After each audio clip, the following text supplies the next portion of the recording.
Hanya karena ibumu meninggal, apa kau pikir bisa seenaknya menyuruh anakku bekerja semalaman? Apa hebatnya kau sampai berani melawan? Secangkir kopi panas menyiram wajahnya. Cairan hitam pekat itu mengalir dari dahi, melewati pipi, hingga ke leher, menodai kerah baju berkabungnya. Suasana di rumah duka seketika membeku. Di hari pemakaman ibunya sendiri, di hadapan puluhan pelayat, menantu perempuan itu hanya bisa menggigit bibirnya, tanpa sanggup berteriak. Suaminya tidak bergerak sedikit pun. 10 tahun ia bertahan.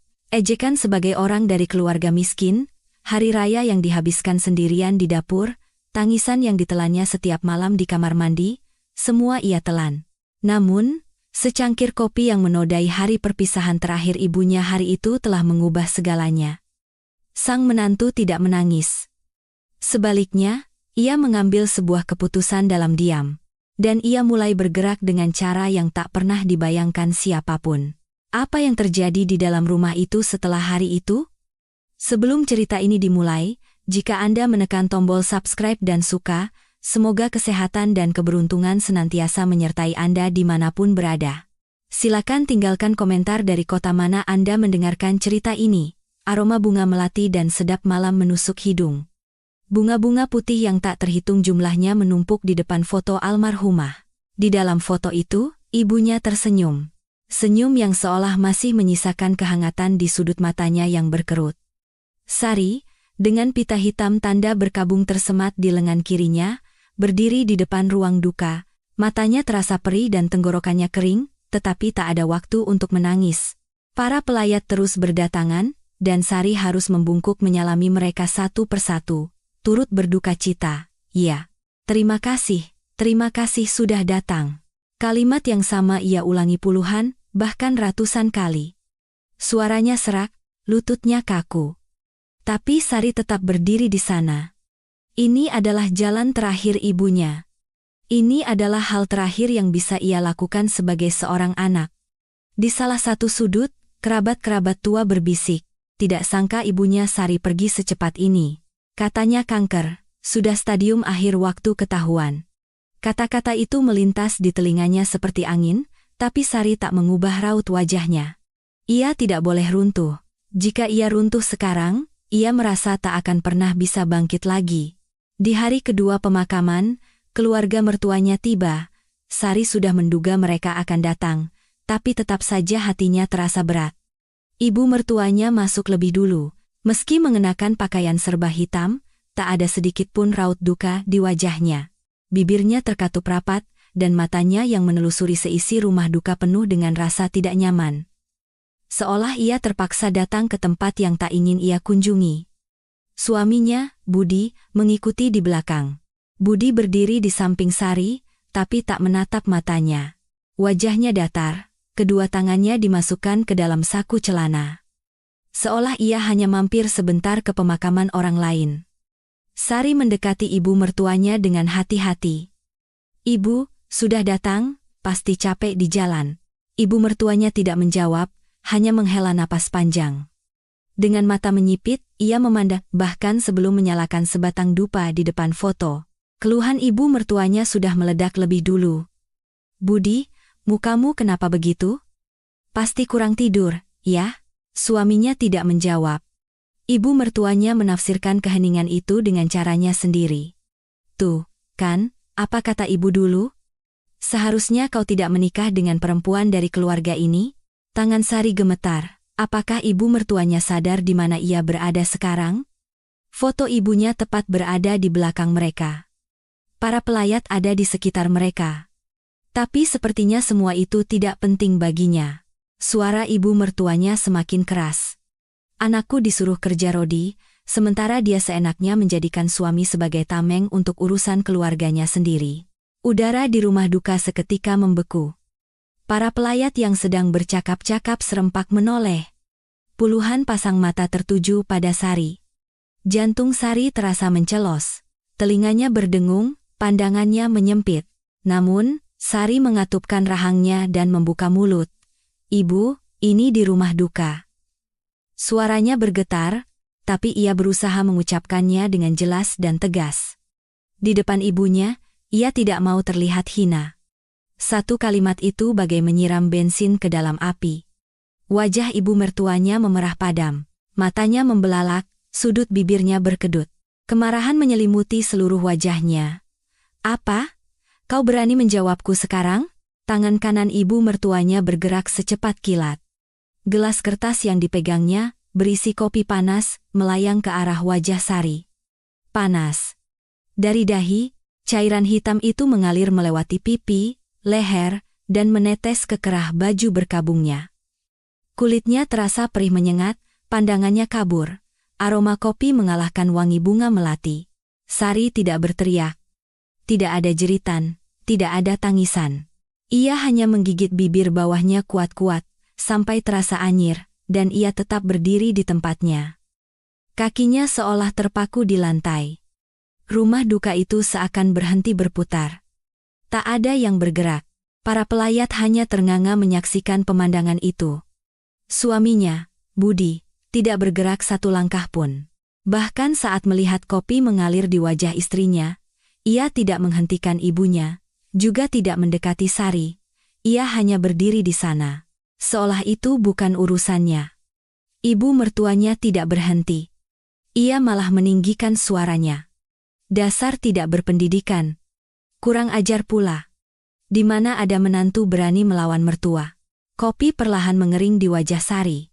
Rasa panas dan dinginnya udara menyentuh kulitnya bersamaan. Luka bakar mulai terbentuk, tapi Sari tidak merasakannya. Atau lebih tepatnya, ada sesuatu yang lebih besar yang menekan rasa sakit itu. Dari antara pelayat, terdengar bisikan-bisikan. "Keterlaluan, masa di tempat seperti ini? Bagaimana bisa dia melakukan itu? Suaminya kenapa diam saja?" Sari mendengar semua itu. Tapi yang paling keras terdengar di telinganya adalah suara lain. Suara ibunya. "Sari, kamu hidup menahan diri? Ya, Nak." Itu yang dikatakan ibunya di ranjang rumah sakit sambil menggenggam tangannya yang kurus. Saat itu, Sari menjawab sambil tersenyum. "Tidak apa-apa, Bu, semua baik-baik saja." Tapi ibunya tahu. Ibunya tahu betapa menderitanya sang anak, betapa terinjak-injaknya ia di rumah itu. Dan sekarang, di tempat peristirahatan terakhir ibunya, ibu mertuanya menyiram wajah anaknya dengan kopi.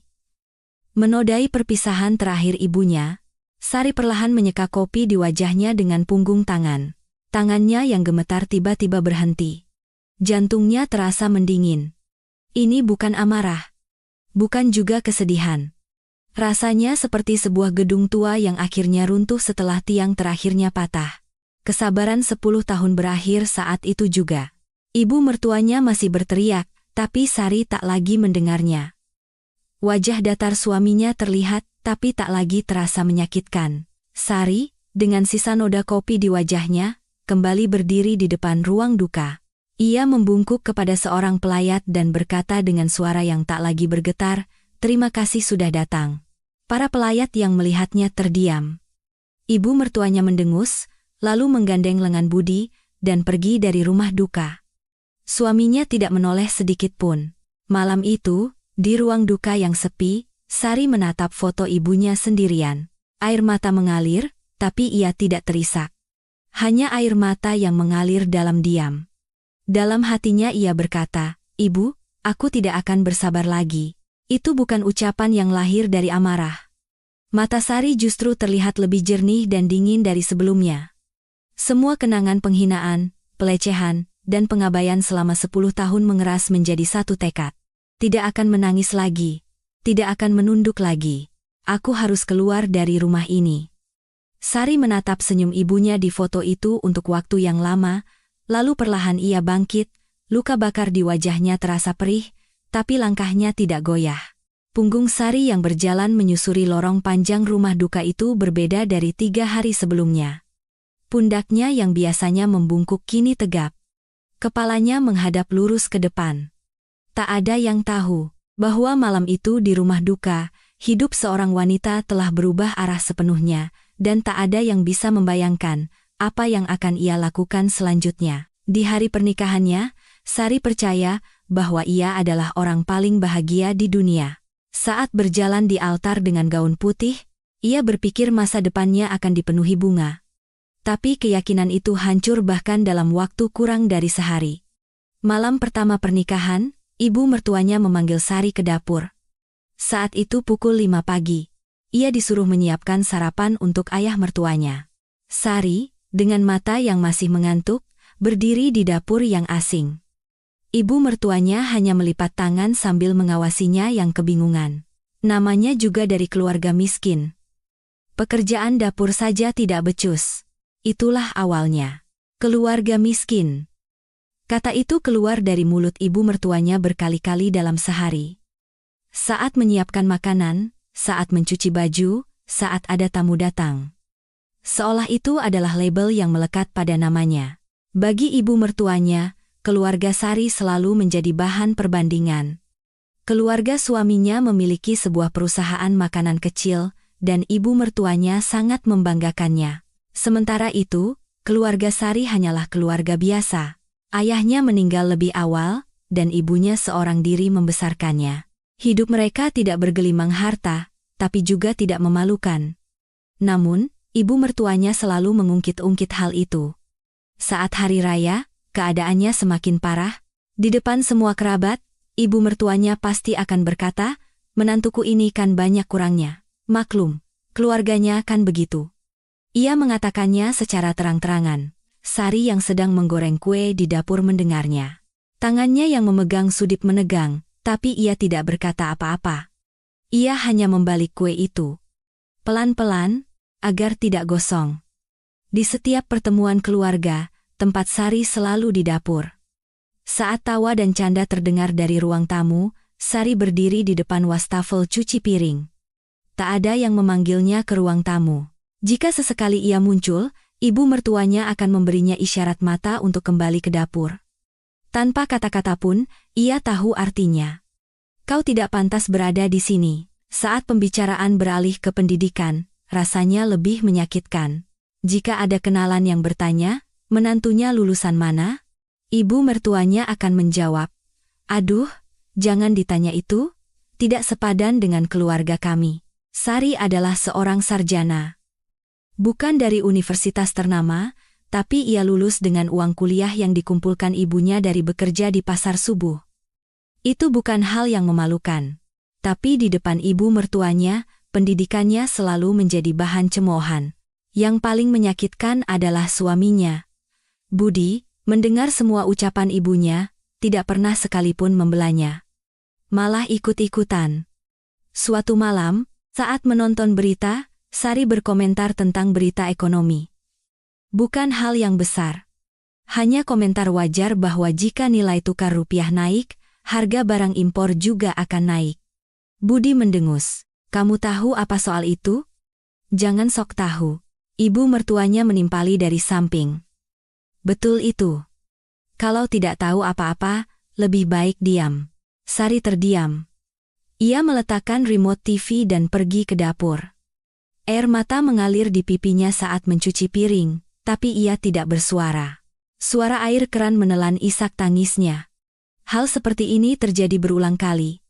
Apapun yang Sari katakan, balasannya selalu sama. "Kamu tahu apa?"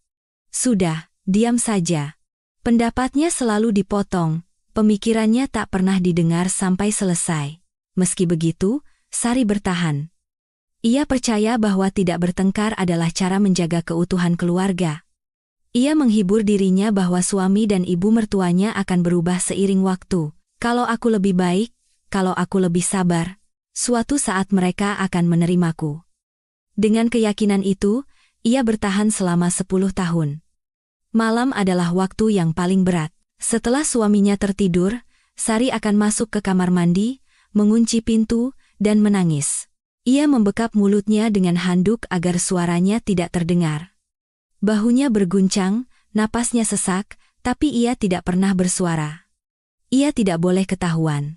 Jika ketahuan menangis, ia akan disebut bodoh, lemah, dan begitulah watak orang dari keluarga miskin.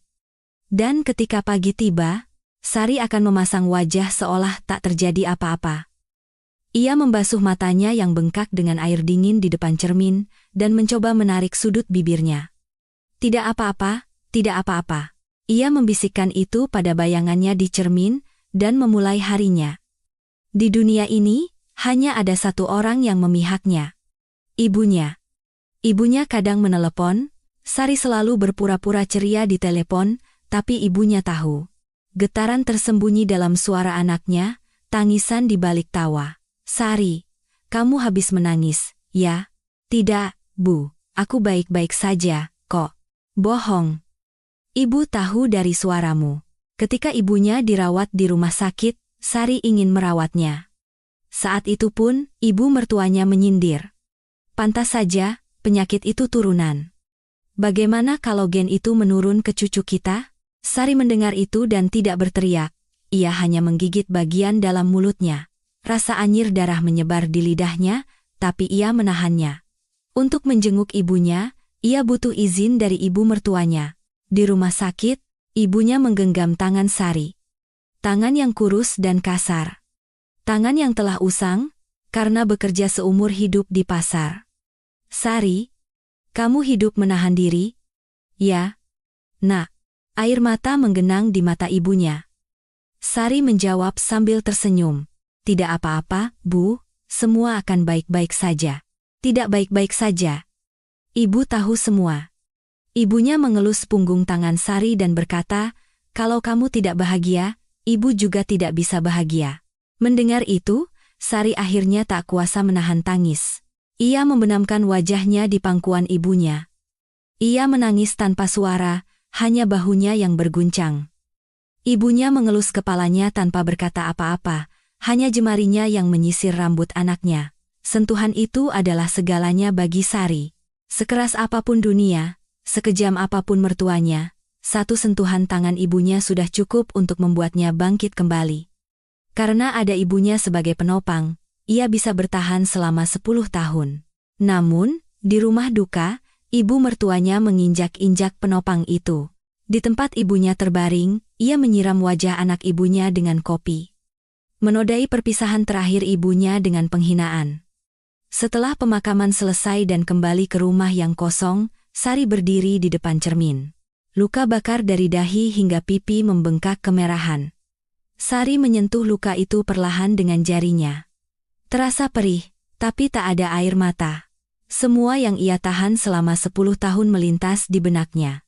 Sebutan keluarga miskin, cemoohan bodoh, hari raya yang hanya ada di dapur, malam-malam menangis sendirian, dan tangan kurus ibunya. Sari menatap lurus bayangannya di cermin.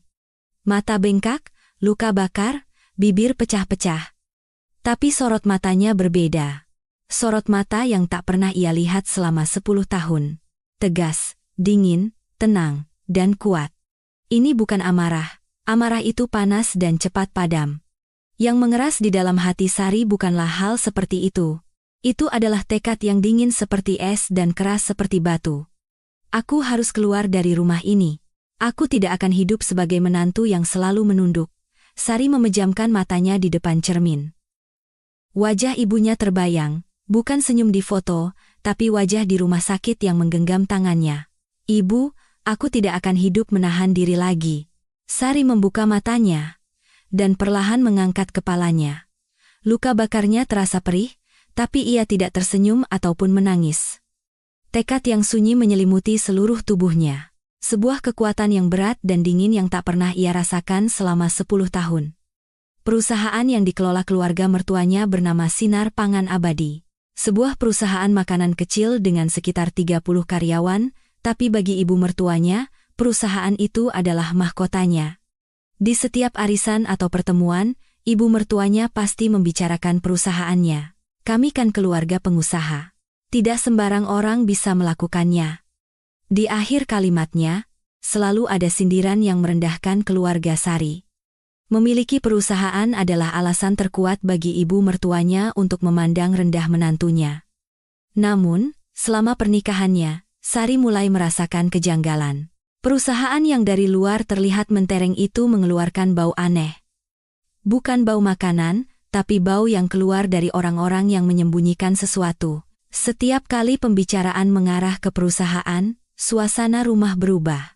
Ibu mertuanya yang biasanya ceplas-ceplos, akan cepat-cepat mengalihkan pembicaraan jika menyangkut buku kas atau klien. Saat hari raya, ketika seorang kerabat bertanya apakah perusahaan berjalan lancar, ibu mertuanya menjawab sambil tersenyum, tapi sorot matanya menajam. Tentu saja lancar. Itu tidak perlu ditanya. Lalu ia cepat-cepat beralih ke topik lain. Seolah topik itu tidak boleh dibahas terlalu lama. Suaminya, Budi, juga begitu. Budi menjabat sebagai direktur di Sinar Pangan Abadi, tapi wajahnya akan mengeras setiap kali pembicaraan menyangkut angka-angka perusahaan. Suatu kali, saat makan malam, Sari bertanya, "Mas, penjualan perusahaan akhir-akhir ini bagus?" Budi meletakkan sendoknya dengan keras. "Kenapa tanya-tanya? Kamu mau tahu buat apa?" Suaranya penuh kejengkelan. Itu bukan sekadar rasa malas. Sari bisa membaca kecemasan di balik kejengkelan di mata suaminya. Tatapan orang yang takut rahasianya terbongkar. Budi memalingkan wajahnya ke televisi, seolah menghindari kontak mata. Sari mengangkat mangkuk nasinya dan berkata ringan, "Oh, cuma tanya saja." Tapi dalam hati, ia merekam reaksi suaminya dengan jelas. Kejanggalan yang lebih nyata dirasakan Sari jauh sebelumnya. Sekitar 5 tahun setelah menikah, ibu mertuanya sedang berbicara dengan ayah mertuanya di ruang tamu. Ketika Sari masuk membawa teh, percakapan mereka terhenti. Ibu mertuanya buru-buru membalik tumpukan kertas di atas meja, dan ayah mertuanya berdeham sambil memalingkan wajah ke televisi. "Oh, menantu datang? Sudah, taruh saja di situ." Suara ibu mertuanya setengah nada lebih tinggi dari biasanya.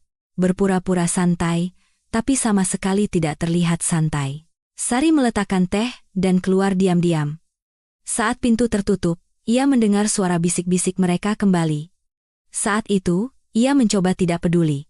Ia tahu tidak ada gunanya ikut campur urusan keluarga mertuanya. Tapi setelah pemakaman, dengan sudut pandang yang baru, ingatan itu terasa sangat berarti. Dan momen krusial itu pun tiba. Beberapa hari setelah pemakaman, saat merapikan ruang kerja, Sari menemukan sebuah amplop coklat di laci meja.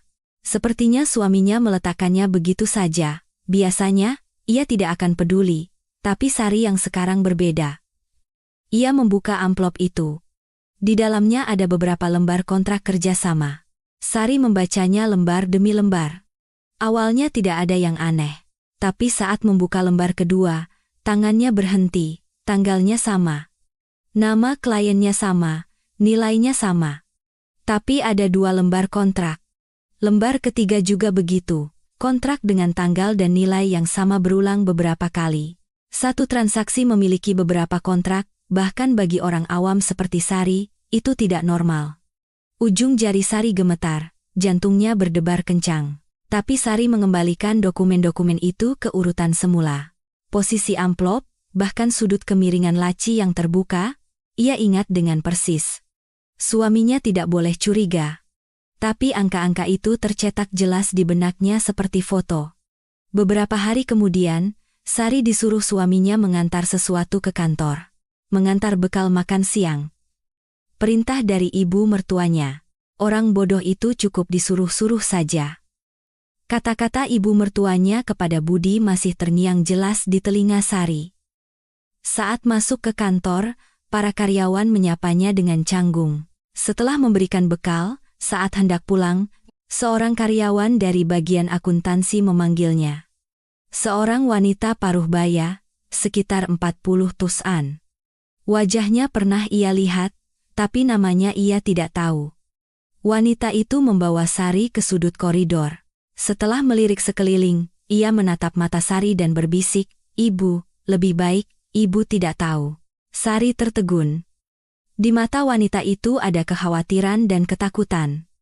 "Maksudnya apa, ya?" Wanita itu tidak bicara lagi. Ia hanya mengatupkan bibirnya, menggeleng pelan, dan kembali ke mejanya. Ketika Sari hendak bertanya lagi, wanita itu sudah pura-pura sibuk di depan komputernya. Seolah percakapan tadi tidak pernah terjadi. Lebih baik tidak tahu. Kata-kata itu menusuk hati Sari seperti paku. Itu bukan sekadar nasihat. Itu adalah peringatan bahwa ada yang tidak beres di perusahaan ini, dan berbahaya jika disentuh. Jika seorang karyawan berani mengatakan itu pada istri pemilik, masalahnya pasti jauh lebih serius dari yang ia bayangkan. Saat meninggalkan kantor, Sari menoleh ke belakang. Papan nama sinar pangan abadi berkilauan di bawah sinar matahari.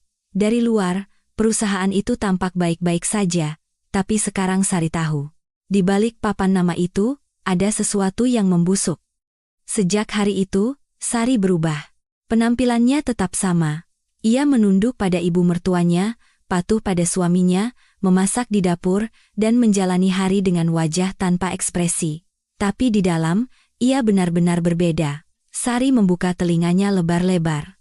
Setiap kali Budi menelepon, setiap kali ibu mertuanya berbicara dengan seseorang, ia tidak melewatkan satu kata pun yang berhubungan dengan perusahaan. Nama klien, nilai transaksi, tanggal, hal-hal sepele ia kumpulkan satu persatu di dalam kepalanya. Suatu hari, ia mendengar ibu mertuanya berbicara di telepon dengan suara pelan, yang itu diurus terpisah saja, jangan dimasukkan ke pembukuan. Sari sedang berpura-pura tertidur di sofa ruang tamu. Ibu mertuanya mengira ia benar-benar tidur, jadi ia berbicara tanpa ragu. Jantung Sari berdebar kencang, tapi ia tetap memejamkan mata dan menjaga napasnya tetap teratur. Seperti orang tidur, seperti orang yang tidak tahu apa-apa, keluarga mertuanya sama sekali tidak mencurigainya. Tentu saja, di mata mereka, Sari hanyalah menantu bodoh dari keluarga miskin. Orang yang mereka pikir bahkan tidak bisa mengurus buku kas rumah tangga, apalagi pembukuan perusahaan. Karena itu, mereka berbicara tanpa ragu di depannya, meletakkan dokumen sembarangan, dan tidak menyembunyikan panggilan telepon. Sari memutuskan untuk memanfaatkan sikap meremehkan mereka. Menantu yang tidak tahu apa-apa. Menantu yang tidak punya minat ataupun kemampuan. Citra yang selama 10 tahun menginjak-injaknya kini justru menjadi perisai terkuatnya. Setiap malam, di balik selimut, Sari merenungkan apa yang ia dengar hari itu. Potongan-potongan puzzle mulai terkumpul. Gambar keseluruhannya belum terlihat, tapi garis besarnya mulai tampak. Sinar pangan abadi jelas punya masalah. Dan ibu mertua serta suaminya berada di tengah-tengah masalah itu. Sari tidak terburu-buru. Jika tergesa-gesa, ia akan ketahuan. Jika ketahuan, semuanya akan berakhir. Sari tahu apa itu kesabaran. Ia telah bertahan selama 10 tahun. Hanya saja, kali ini bukan bertahan. Kali ini menunggu. Menunggu waktu yang tepat. Setelah pemakaman, Sari tak sanggup melihat cermin. Luka bakar dari dahi hingga pipi membengkak kemerahan. Dokter bilang itu luka bakar tingkat 2. Wajahnya yang dibalut perban dan diolesi salep tampak seperti baru pulang dari medan perang. Ibu mertuanya tidak berkomentar sepatah kata pun tentang luka menantunya. Jangankan minta maaf, menanyakan kabarnya pun tidak. Malah, ia mengomel melihat Sari beristirahat di rumah. Lihat itu, kerjaannya cuma malas-malasan. Suaminya, Budi, tak berbeda. Meski wajah Sari dibalut perban, ia tak pernah bertanya, "Sudah baik kan?" Ia berangkat kerja di pagi hari, dan pulang di malam hari, tanpa menatap wajah Sari. Seolah luka bakar itu adalah kesalahan Sari, atau seolah luka itu tidak ada sama sekali. Setiap hari, Sari pergi ke rumah sakit sendirian. Naik angkot ke dokter kulit, berobat, menebus obat, lalu kembali naik angkot. Saat naik angkot dengan wajah diperban, orang-orang akan meliriknya. Sari hanya menunduk dan menatap keluar jendela. Wajahnya di pantulan kaca terasa asing. Suatu sore, telepon Sari berdering. Nomor tak dikenal. Sari ragu sejenak, lalu mengangkatnya. "Ibu Sari, masih ingat saya? Saya Hartono, kita bertemu di rumah duka." Sari langsung ingat.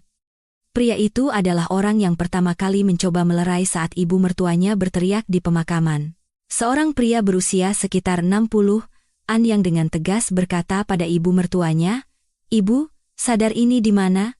Ia juga satu-satunya orang yang memberikan sapu tangan dan bertanya tidak apa-apa, setelah ibu mertuanya menyiramkan kopi. "Ah, iya, Pak. Saya ingat. Terima kasih atas bantuannya waktu itu. Saya sudah lama kenal dengan ibu Anda. Sejak beliau masih berdagang di pasar. Beliau orang yang sangat baik. Terdengar ketulusan dalam suaranya di seberang telepon. Tenggorokan Sari tercekat, tapi ia menahannya. Kejadian di rumah duka itu terus mengganggu pikiran saya. Wajah Ibu Sari sudah baik kan? Sedang dalam perawatan, Pak. Katanya butuh waktu.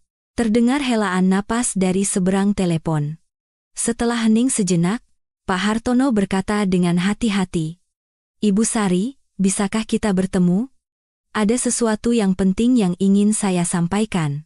Beberapa hari kemudian, Sari bertemu Pak Hartono di sebuah kafe yang jauh dari rumahnya. Ia tidak boleh terlihat oleh keluarga mertuanya. Sari mengenakan masker untuk menutupi wajahnya dan duduk di sudut kafe. Pak Hartono adalah seorang pensiunan akuntan. Lebih dari 30 tahun ia menangani pembukuan perusahaan-perusahaan kecil. Ia sudah kenal dengan Ibu Sari selama lebih dari 20 tahun. Dulu ia pernah membantu Ibu Sari mengurus masalah pajak saat masih berdagang di pasar, dan sejak itu mereka selalu saling memberi kabar setiap hari raya. Almarhumah dulu selalu khawatir. Katanya anaknya sangat menderita setelah menikah. Keluarga suaminya dari luar terlihat mentereng, tapi di dalamnya tidak baik. Sari hanya diam mendengarkan. Hatinya sakit mengetahui ibunya menceritakan hal itu pada orang lain. Pak Hartono meletakkan cangkir kopinya dan menatap Sari lurus-lurus. Tatapannya tajam. Khas seorang pensiunan akuntan. Ibu Sari, menghadapi keluarga seperti itu? Bukti adalah segalanya. Kalau hanya mengandalkan emosi, ibu pasti akan kalah. Satu kalimat itu menembus hati Sari. Kalah jika mengandalkan emosi. Itu benar. Selama 10 tahun ia bertahan, itu karena secara naluriah ia tahu ia tidak akan menang jika melawan dengan emosi. Ceritakan semuanya pada saya. Apa saja yang terjadi di rumah itu? Sari ragu sejenak.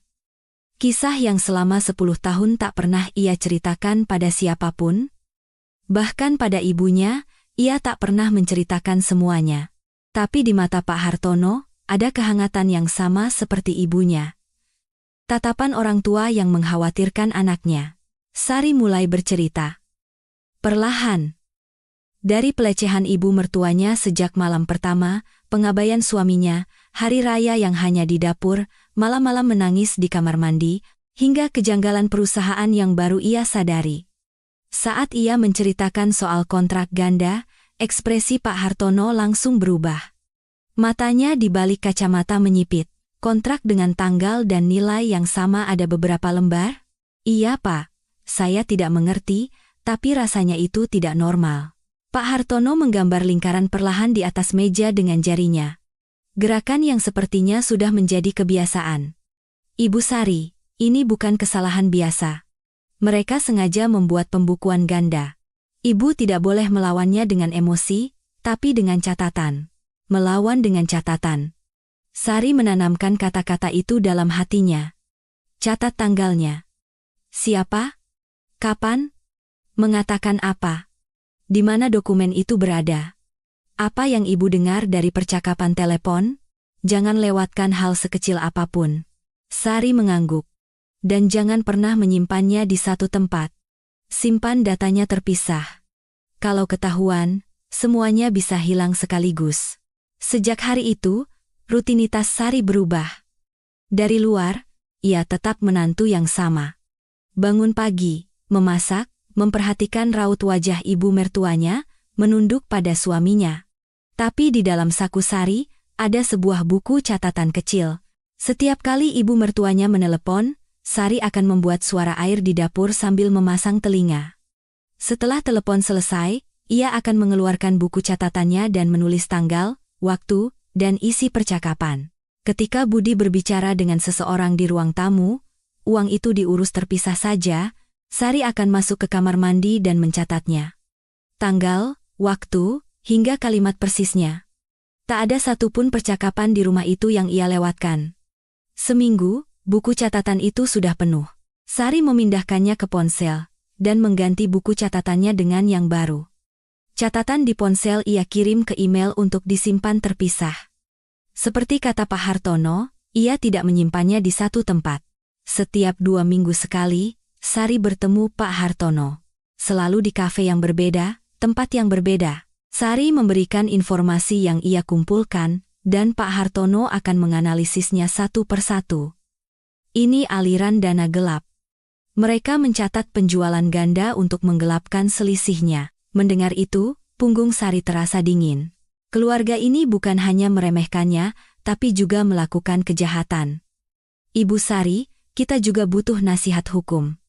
Saya kenal seorang pengacara. Orangnya tenang dan bisa dipercaya.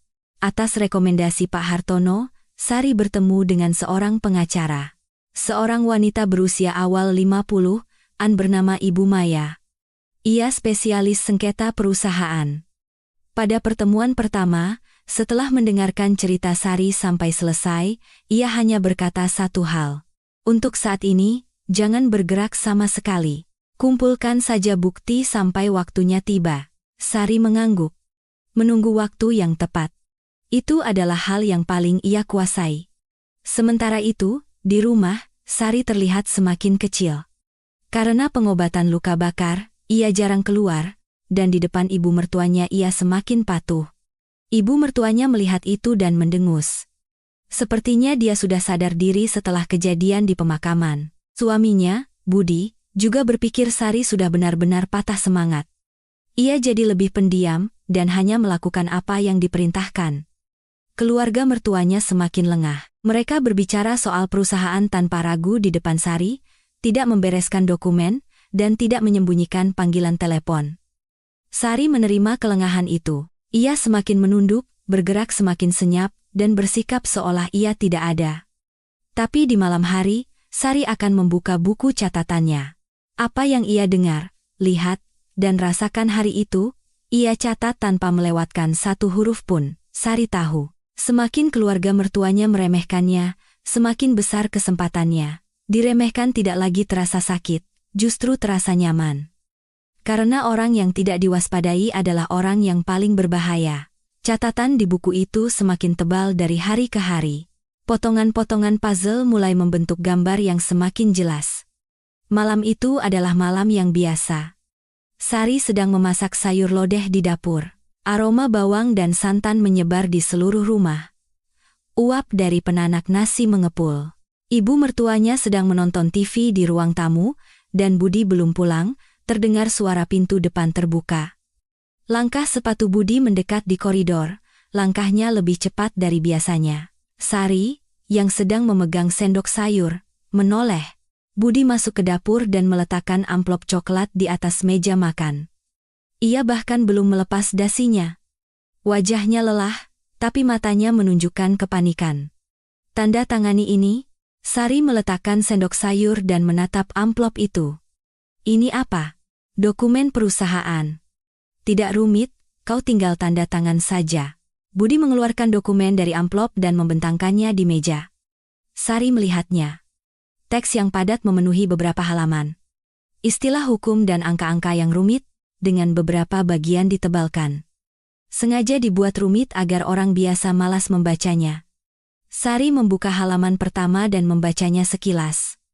Di bagian atas, tertulis kata, penanggungan utang. Seketika, punggungnya terasa dingin. Tapi Sari tidak mengubah ekspresinya. Ia malah memasang wajah bingung dan ketakutan. Mas, aku tidak mengerti hal seperti ini, tolong jelaskan isinya. Sudut bibir Budi berkedut, ekspresi kesal dan tidak sabar. Sudah kubilang kau tidak perlu tahu. Tulis namamu di sini dan tanda tangan, selesai. Saat itu, ibu mertuanya yang sedang menonton TV masuk ke dapur. Ia bersandar di kusen pintu sambil melipat tangan, menatap Sari dari atas. Apa yang kau lihat-lihat? Kau juga tidak akan mengerti. Sari menunduk. Tapi ini kan ada nama saya, Bu. Setidaknya saya harus tahu isinya apa. Mata ibu mertuanya menyipit. Sudut bibirnya miring, memulai cemoohan yang biasa. Makanya ku bilang kau itu bodoh. Untuk apa tahu hal seperti ini? Lakukan saja apa yang disuruh. Sari menggigit bibir bawahnya. Penghinaan itu sudah biasa. Tapi yang penting sekarang bukan emosi. Memahami isi dokumen ini adalah prioritas. Maaf, Bu. Saya benar-benar tidak paham soal ini. Tanda tangannya ada di kamar, Saya cari dulu ya. Sari meninggalkan dokumen di meja dan masuk ke kamar. Begitu pintu tertutup, ia langsung mengeluarkan ponselnya. Jantungnya berdebar kencang. Tangannya gemetar, tapi ia bergerak cepat. Ia berpura-pura mencari tanda tangan, membuka dan menutup laci untuk membuat suara. Sambil itu, ia mencari alasan untuk kembali ke dapur. Mas, tanda tangannya tidak ketemu. Sebentar ya. Sari kembali ke dapur, mengambil segelas air, dan melirik dokumen di meja sekali lagi. Saat Budi pergi ke kamar mandi, ia tidak menyia-nyiakan kesempatan. Ia mengeluarkan ponselnya dan memotret dokumen itu lembar demi lembar. Tangannya gemetar hingga fokusnya hampir kabur, tapi ia mengatupkan rahang dan menekan tombol. 1, 2, 3, total 8 lembar ia potret. Terdengar suara siraman toilet. Sari memasukkan ponselnya ke saku dan kembali memasang wajah tidak tahu apa-apa. Saat Budi kembali, Sari menunduk dan berkata, "Mas, sudah kucari tapi tanda tangannya tidak ketemu. Aku lupa taruh di mana. Besok aku cari lagi dan pasti ku tanda tangani." Budi mendecak kesal dan memasukkan kembali dokumen itu ke dalam amplop. "Besok harus selesai. Jangan ditunda." Ibu mertuanya menimpali dari belakang. Mencari tanda tangan saja tidak bisa. "Dasar bodoh." Sari hanya berkata kecil, "Maaf," sambil menunduk lebih dalam. Di dalam hati, ia menggenggam erat ponsel di sakunya. Foto-foto itu sudah aman. Itulah yang terpenting sekarang. Malam itu Sari tidak bisa tidur. Ia menatap langit-langit kamar, sambil mengingat kata-kata di dokumen itu. Penanggungan utang, seluruh utang, nama Sari. Tersembunyi di antara istilah-istilah teknis, tapi Sari tidak melewatkannya. Jika ini 10 tahun yang lalu, ia pasti akan menandatanganinya tanpa bertanya. Di masa ketika ia hanya melakukan apa yang disuruh suami dan mertuanya. Tapi Sari yang sekarang berbeda. Keesokan paginya, Sari bertemu Pak Hartono. Ia pamit pada ibu mertuanya untuk pergi berobat. Seperti biasa, di sebuah kafe yang jauh dari rumah. Saat Sari menunjukkan foto-foto di ponselnya, wajah Pak Hartono seketika mengeras. Ia melepas kacamatanya, mendekatkan layar ponsel, dan membacanya baris demi baris. Setelah selesai, Pak Hartono perlahan memakai kembali kacamatanya. Ia menatap Sari dan berkata dengan suara pelan, "Ibu Sari, ini bukan surat jaminan biasa. Ini penanggungan utang pribadi. Untuk seluruh utang perusahaan." Tangan Sari terasa dingin. Jika terjadi sesuatu pada perusahaan, semua utang itu akan beralih ke Ibu Sari. Nama suami dan ibu mertua ibu tidak ada, hanya nama Ibu Sari. Sari merasakan tangannya yang memegang ponsel gemetar. Ini bukan sekadar tanda tangan. Ini adalah upaya untuk melimpahkan semua tanggung jawab pada Ibu Sari. Jika perusahaan bangkrut, hanya Ibu Sari yang akan menjadi penjahatnya. Penjahat. Kata itu berdengung di telinga Sari. Selama 10 tahun diremehkan, dihina, dan tidak dianggap manusia, ia bertahan. Tapi mereka tidak berhenti di situ. Mereka sedang bersiap untuk menghancurkan hidupnya. Sari menatap keluar jendela kafe. Orang-orang berlalu lalang. Siang yang biasa, pemandangan yang biasa. Tapi dunia Sari baru saja jungkir balik. "Pak, kalau saya tidak tanda tangan, apa yang akan terjadi? Mereka akan mencari cara lain." Tapi fakta bahwa mereka sudah menyiapkan dokumen seperti ini berarti kondisi perusahaan jauh lebih parah dari yang kita duga. Sari mengangguk dan berkata pelan, "Sepertinya saya sudah tidak punya jalan mundur lagi." Pak Hartono mengangguk. "Segera tunjukkan ini pada Ibu Maya. Ini pertarungan melawan waktu." Sari meninggalkan kafe dengan tekad yang bulat. Ia takut, tapi anehnya tidak bingung. Justru pikirannya terasa jernih. Siapa musuhnya, dan apa yang mereka rencanakan, kini terlihat jelas. Ia mengirimkan foto-foto itu pada pengacara, Ibu Maya. 1 jam kemudian, balasan datang. Hanya 2 baris. "Jangan pernah tanda tangan. Ini jebakan." Sari membaca pesan itu dan menggenggam erat ponselnya. Jebakan. Orang-orang yang selama 10 tahun makan semeja dan tidur seatap dengannya telah menyiapkan jebakan untuknya. Malam itu, Sari kembali ke rumah dan berdiri di depan Budi. Sesuai yang ia latih di cermin, ia menunduk dan berkata dengan suara gemetar, "Mas, tanda tangannya sudah ketemu. Tapi aku takut, apa tidak akan ada masalah nantinya?" Budi menjawab dengan kesal. "Tidak akan ada masalah. Ini cuma formalitas." Ibu mertuanya berteriak dari ruang tamu. "Aduh, penakut sekali. Cuma tanda tangan saja heboh." Sari berpura-pura terisak dan menunduk dalam-dalam. "Maaf. Aku kan tidak mengerti soal ini, jadi takut."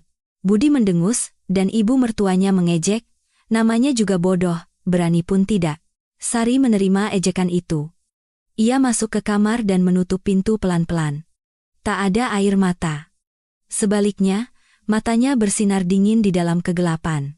Keluarga mertuanya yakin Sari benar-benar ketakutan. Ia tidak menandatangani bukan karena curiga, tapi karena takut. Mereka percaya menantu mereka tidak mungkin mengerti isi dokumen itu.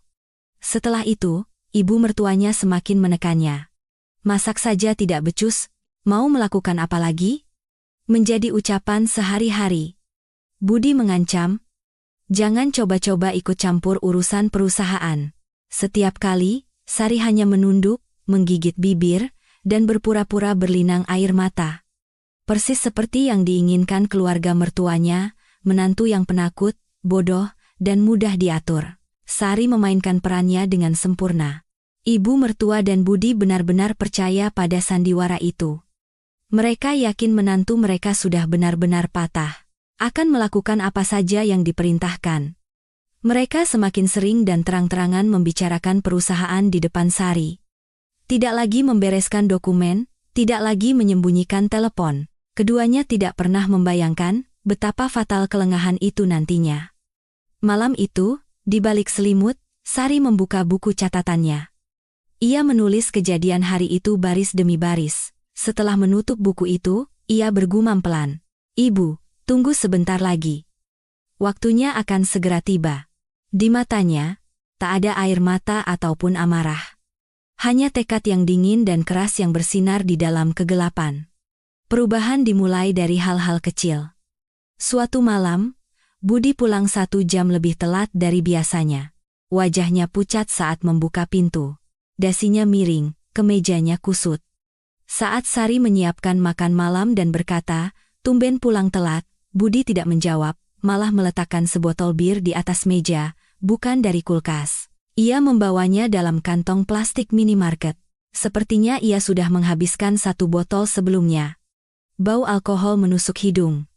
"Gaji karyawan telat," gumam Budi sambil menuang bir ke gelas.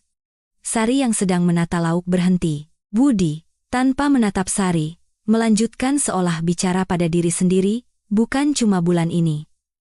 Bulan depan, juga belum tentu bisa bayar." Sari meletakkan mangkuk nasi tanpa suara. Ia menata sendok dan garpu di depan Budi, lalu kembali ke dapur. Ia mulai mencuci piring sambil membuat suara air. Tapi telinganya tertuju ke meja makan. Budi menenggak birnya berkali-kali. 2, 3, 4 gelas. Semakin banyak ia minum, semakin lepas bicaranya. "Ada yang sengaja menjatuhkan kita. Pasti ada yang bermain di belakang." Sari, sambil menggosok piring, mendengarkan setiap kata. Budi, mabuk oleh ucapannya sendiri, menyandarkan kepalanya di meja. Ia tidak menyentuh nasinya sama sekali. Bunga pinjaman juga telat, pemasok di telepon tidak diangkat. Suara Budi semakin tidak jelas. Suara yang basah oleh kesedihan atau kemarahan, entah yang mana. Sambil memutar-mutar botol bir kosong, ia melanjutkan, "Kukira semua akan baik-baik saja. Kukira kalau mengikuti kata ibu, semua akan beres." Sari mengelap tangannya dan melirik ke meja makan. Pundak suaminya yang terkulai terlihat. Dulu, mungkin ia akan merasa kasihan, tapi sekarang, di dalam hatinya, tak ada simpati, hanya pengamatan yang dingin.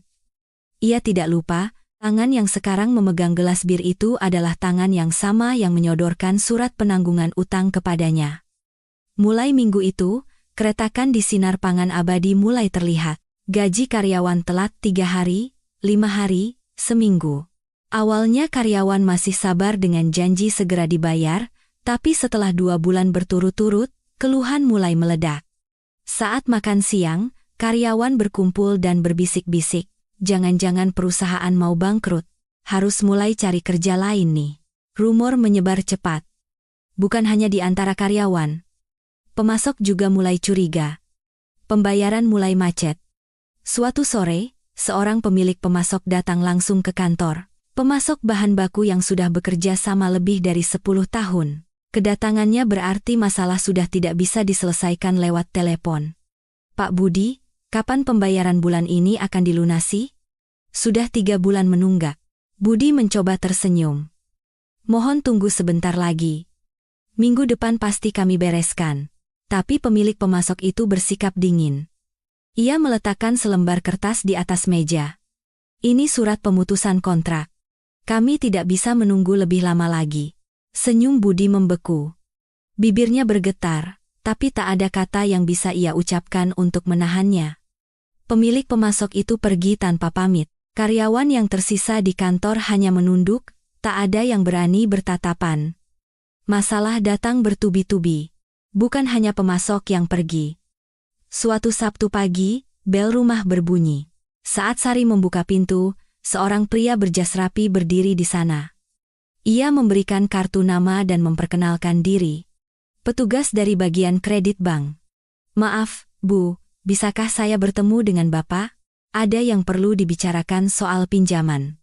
Ibu mertuanya yang mendengar dari ruang tamu datang ke depan. Begitu melihat wajah petugas bank, ekspresinya berubah. Sari melihatnya dengan jelas. Wajah yang belum pernah ia lihat sebelumnya. Di mata ibu mertuanya yang selalu penuh percaya diri dan kesombongan, untuk pertama kalinya tersirat ketakutan. Aduh, kenapa repot-repot ke sini? Silakan masuk. Ibu mertuanya buru-buru tersenyum dan mempersilakan petugas itu masuk. Tapi sudut bibirnya bergetar. Sari pergi ke dapur menyiapkan minuman. Terdengar percakapan pelan dari ruang tamu. Saat ini, cicilan pinjaman sudah menunggak 3 bulan. Kantor pusat memerintahkan untuk peninjauan kembali. Peninjauan kembali? Maksudnya apa? Suara ibu mertuanya meninggi. Tapi tidak ada lagi nada angkuh seperti biasanya. Suaranya tajam, penuh kecemasan. Setelah petugas bank pergi, ibu mertuanya terduduk lemas di sofa. Ia menggenggam erat lututnya.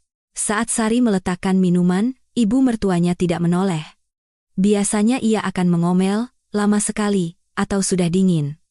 Tapi kali ini ia hanya diam, menatap kosong. Malam itu, ibu mertua dan Budi berbicara lama di ruang tamu. Sari berbaring di kamar, memasang telinga. Suara mereka terdengar dari balik dinding. Bu, bagaimana ini? Bunga bulan depan juga tidak bisa kita bayar. Diam. Pasti ada jalan. Jalan apa? Pemasok sudah pergi, karyawan juga pada keluar. Suara Budi meninggi. Ibu mertuanya menyuruhnya diam, tapi Budi tidak berhenti. Di internet juga banyak yang menjelek-jelekan perusahaan kita. Katanya produknya bermasalah, tidak higienis. Sari, sambil menarik selimut hingga ke dagu, mendengarkan dalam diam. Keluhan online berarti masalah perusahaan sudah bocor ke publik. Keesokan harinya, Sari mengeceknya sendiri. Di mesin pencari, saat mengetik sinar pangan abadi, keluar rentetan keluhan, tanggal kedaluarsa meragukan. Produk yang sama rasanya beda, layanan pelanggan tidak menjawab telepon. Setiap postingan dipenuhi komentar saya juga mengalami hal yang sama. Kepercayaan terhadap perusahaan sudah jatuh ke titik terendah. Beberapa hari kemudian, saat makan malam, Budi tiba-tiba berkata, Pak Wawan dari bagian akuntansi mengundurkan diri. Sumpit ibu mertuanya berhenti. Apa? Kenapa dia? Katanya ada isu audit internal. Dia takut terseret kalau ada pemeriksaan, jadi pergi lebih dulu. Audit internal. Mendengar kata itu, wajah ibu mertuanya memucat, Sari menunduk, pura-pura makan. Tapi dalam hati, ia merekam setiap reaksi mereka. Karyawan mulai pergi satu persatu, dimulai dari Pak Wawan, lalu 2 orang dari tim penjualan, dan 1 kepala bagian produksi. Seperti tikus yang meninggalkan kapal yang akan tenggelam, orang-orang yang tahu kondisi perusahaan pergi lebih dulu. Dalam sebulan, dari 30 karyawan, tersisa 20. Meja-meja kosong di kantor menjadi cerminan sinar pangan abadi itu sendiri, dari luar utuh, tapi di dalam kosong. Keluarga mertuanya berpura-pura tenang. Ibu mertuanya masih datang ke arisan dan tersenyum, Budi masih berangkat kerja dengan setelan jas. Tapi udara di rumah benar-benar berubah. Percakapan semakin kasar, dan hal-hal sepele bisa memicu pertengkaran hebat. Pelampiasan kemarahan ibu mertuanya selalu Sari, sayur terlalu asin, cucian berbau apek. Apapun yang Sari lakukan, selalu salah. Suatu hari, tanpa alasan, ia memanggil Sari dan mengomelinya selama setengah jam. Rumah ini jadi begini semua gara-gara kamu. Tuduhan yang tidak masuk akal, tapi Sari hanya menunduk dalam-dalam dan mendengarkan. Maafkan saya, Bu. Suara Sari kecil dan bergetar. Ibu mertuanya melihat itu dan menghela napas. Dasar tidak berguna, gumamnya sambil masuk ke kamar. Setelah ibu mertuanya pergi, Sari masih berdiri lama di tempatnya. Lalu perlahan ia mengangkat kepala. Di matanya tak ada air mata ataupun amarah, hanya mata yang tenang dan jernih. Minggu itu, Sari bertemu Pak Hartono dan menceritakan situasi terakhir. Pak Hartono meletakkan cangkir kopinya dan berkata, "Sekarang, percikan api kecil saja bisa meledakkan semuanya. Perusahaan itu sudah melewati titik tidak bisa kembali." Sari mengangguk. Yang penting adalah pilihan terakhir apa yang akan mereka ambil. Ibu Sari, tetaplah seperti sekarang. Saat meninggalkan kafe, Sari menatap langit. Sinar matahari menembus awan, Sari memejamkan mata sejenak, lalu membukanya. Sinar pangan abadi sedang runtuh dari dalam, dan keluarga mertuanya akan segera dihadapkan pada pilihan terakhir. Sari sedang mempersiapkan saat itu. Dalam diam, dan dengan sempurna. Ibu mertuanya yang pertama kali membuka suara. Suatu malam, di ruang tamu yang hening, saat ia duduk berhadapan dengan Budi, televisi mati. Sari berada di kamar, tapi ia tidak melewatkan percakapan dari balik dinding. "Budi, kita jual saja perusahaannya." Suara ibu mertuanya berbeda dari biasanya. Tanpa getaran, tanpa amarah. Suara yang datar. Terasa seperti ucapan yang keluar setelah pertimbangan panjang. Budi terdiam lama. Hanya suara detik jam dinding yang terdengar. Lalu, Budi perlahan menjawab. "Kalau bisa dijual dengan harga bagus, kita bisa mulai lagi. Buka usaha lain atau apapun." Ibu mertuanya mengangguk. "Betul. Kalau terus begini, kita akan kehilangan semuanya. Lebih baik dijual selagi bisa." Dari dalam kamar, Sari menggenggam erat selimutnya, sambil mendengarkan. Jantungnya berdebar kencang. Tapi tak ada perubahan di wajahnya. Inilah saat yang sudah lama ia tunggu. Dalam hati, Sari memberi tanda centang. Ini adalah awalnya. Keesokan harinya, keluarga mertuanya mulai sibuk. Ibu mertuanya menghubungi semua orang yang ia kenal. Rekan bisnis, kerabat kaya, bahkan orang yang sudah lama putus hubungan. Ibu mertuanya, yang seumur hidup menjunjung tinggi harga diri, untuk pertama kalinya mulai merendahkan diri. "Apa ada yang berminat membeli perusahaan kami? Harganya bisa diatur." Terdengar nada putus asa dalam suaranya di telepon. Tapi jawaban yang ia terima dingin. "Zaman sekarang siapa yang mau beli perusahaan makanan? Sudah dengar kabar kalau sinar pangan abadi sedang sulit." Setiap kali menutup telepon, bahu ibu mertuanya semakin terkulai. Suatu kali, ia menelepon teman lamanya. Sari kebetulan lewat ruang tamu dan mendengar suaranya. "Rina, tolonglah. Apa ada kenalanmu yang tertarik bisnis? Harganya bisa bagus." Entah apa jawaban dari seberang telepon, wajah ibu mertuanya memerah. Setelah menutup telepon, ia melempar ponselnya ke sofa. Bibirnya terkatup rapat. Orang yang seumur hidup tidak pernah menunduk di depan orang lain kini harus menelan pil pahit penolakan. Sari melihatnya sekilas, tapi tak merasakan apa-apa. Mengingat apa yang telah dilakukan orang itu padanya, tak ada ruang untuk simpati. Budi juga sibuk. Bertemu orang-orang di industrinya, menghubungi agen properti, menyusun syarat-syarat penjualan. Tapi tak ada yang mau maju. Semua tahu kondisi Sinar Pangan Abadi. Utangnya terlalu banyak, pemasok sudah pergi, karyawan tinggal setengah. Tak ada yang mau membeli perusahaan kosong. Suatu malam, Budi berkata pada Sari. Saat sedang makan di meja, tiba-tiba ia berkata, "Kamu di rumah saja, jangan ikut campur urusan perusahaan." Sari yang sedang menyuap nasi mengangkat kepala sedikit. "Iya, Mas. Jangan keluyuran tidak jelas. Orang sepertimu hanya akan membuat masalah." Ibu mertuanya menimpali. "Benar. Diam di rumah itu sudah membantu." "Memangnya kamu tahu apa?" Sari menunduk dan menjawab, "Iya, Bu." Tangannya yang memegang sendok tetap stabil. Hatinya tidak goyah. Justru semakin mereka menjauhkannya, semakin menguntungkan baginya. Eksistensi yang terabaikan. Itulah posisi yang paling ia butuhkan sekarang. Malam itu, Sari menghubungi Pak Hartono. Pesan singkat, mereka akan menjual perusahaan. Sedang mencari pembeli. Kurang dari 5 menit, balasan datang. "Besok kita bertemu. Ajak Ibu Maya juga." Keesokan siangnya, Sari duduk bersama 2 orang lainnya. Pak Hartono, pengacara Ibu Maya, dan Sari. Di sudut kafe, ketiganya berdiskusi. Ibu Maya yang pertama bicara. Ini adalah waktu yang paling tepat. Pak Hartono mengangguk, perusahaan sedang dijual. Jika kita membelinya dengan harga wajar, secara hukum tidak ada masalah. Mereka sedang putus asa ingin menjual, jadi jika syaratnya cocok, transaksi pasti terjadi. Sari menatap keduanya bergantian. Tapi kalau saya membeli atas nama saya, akan langsung ketahuan. Ibu Maya mengeluarkan selembar dokumen. Kita sudah mendirikan sebuah PT. Ibu Sari sebagai direktur utamanya.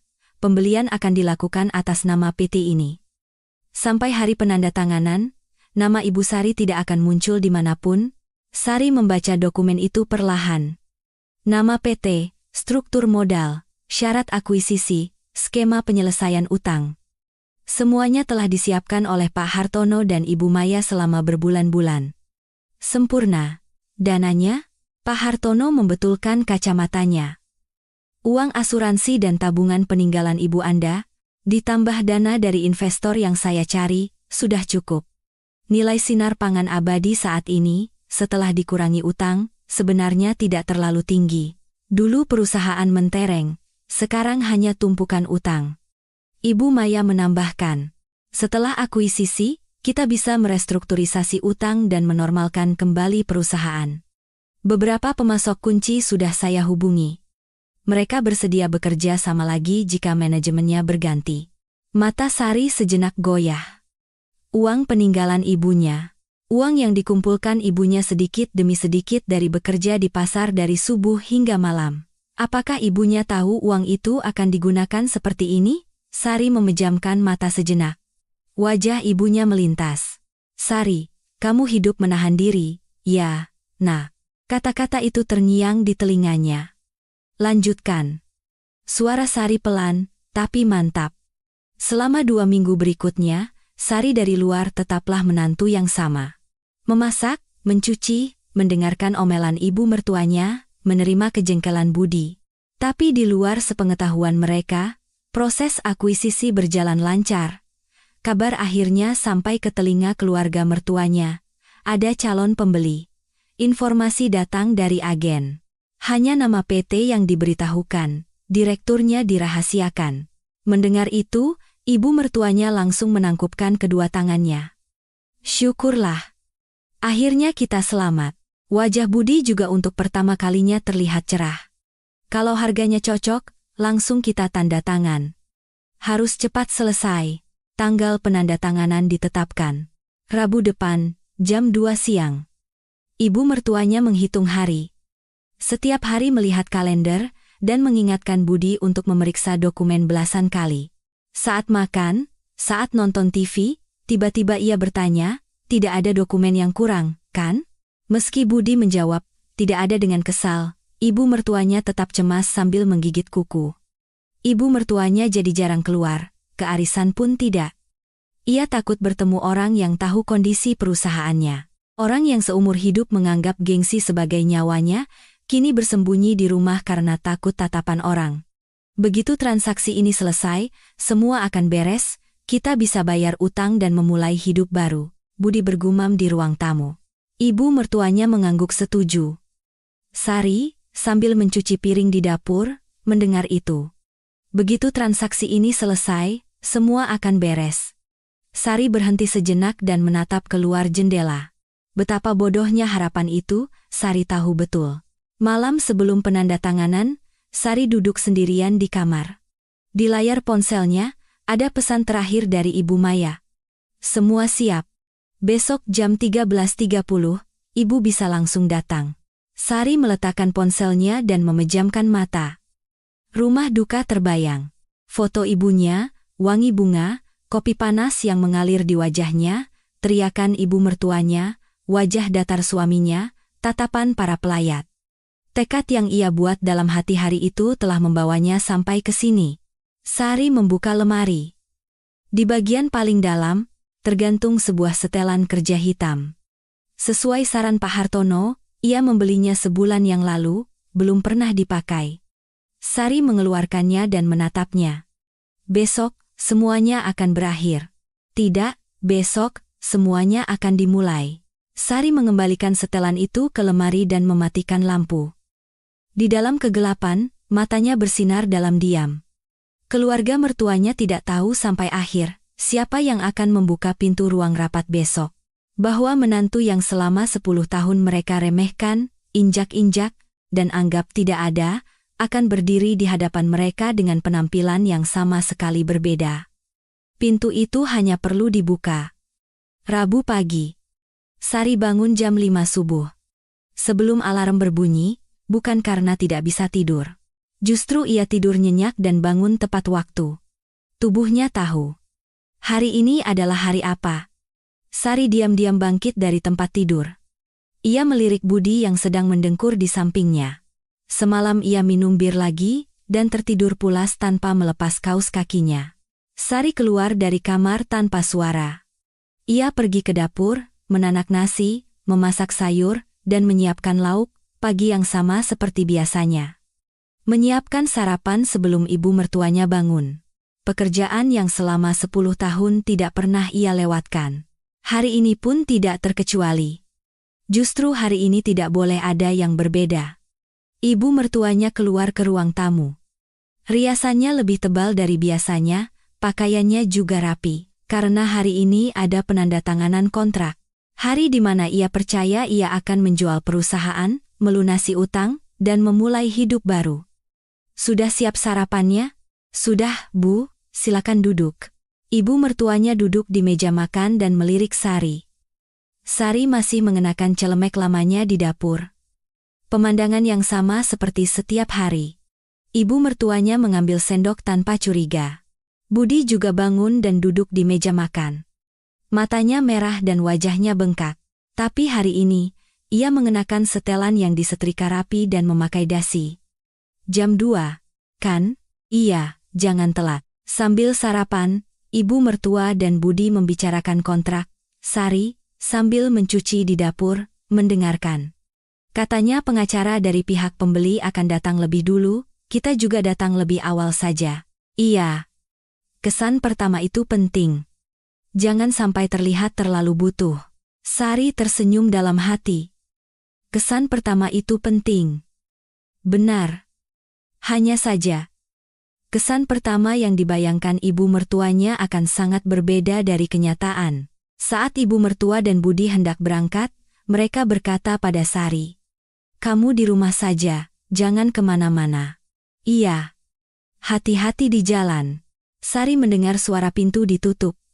Ia menunggu 30 detik.